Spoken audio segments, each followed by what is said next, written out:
ഈ പെൺകുട്ടി സ്വപ്നലോകത്താണോ എന്ന് പരീക്ഷിക്കുന്നതിനായി തലക്ക് ചുറ്റും പ്ലാസ്റ്റിക് പൊതിഞ്ഞു. ശ്വാസം മുട്ടി മരണം സംഭവിക്കാനല്ല, മറിച്ച് സ്വപ്നലോകത്താണോയെന്ന് ഉറപ്പുവരുത്താനാണ് അവൾ ഇങ്ങനെ ചെയ്തത്. തലക്ക് ചുറ്റും പ്ലാസ്റ്റിക് കവർ മുറുകിയപ്പോൾ ശ്വാസം എടുക്കാൻ കഴിഞ്ഞില്ല. ശ്വാസം കിട്ടാതെയുള്ള വേദന ശരിക്കും അനുഭവിച്ചറിഞ്ഞു. അവസാന നിമിഷങ്ങളിൽ അവൾ പ്ലാസ്റ്റിക് കവർ തലയിൽ നിന്നും മാറ്റാൻ ശ്രമിച്ചു.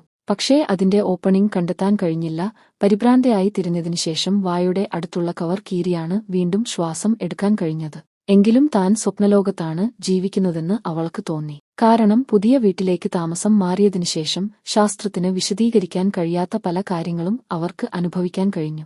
ഒരു ദിവസം ഗ്ലാസ് വൃത്തിയാക്കുന്നതിനിടയിൽ പിറകിലുള്ള ഭിത്തി പെട്ടെന്ന് തന്റെ അടുത്തേക്ക് നീങ്ങിവരുന്നതായി അവർക്ക് അനുഭവപ്പെട്ടു.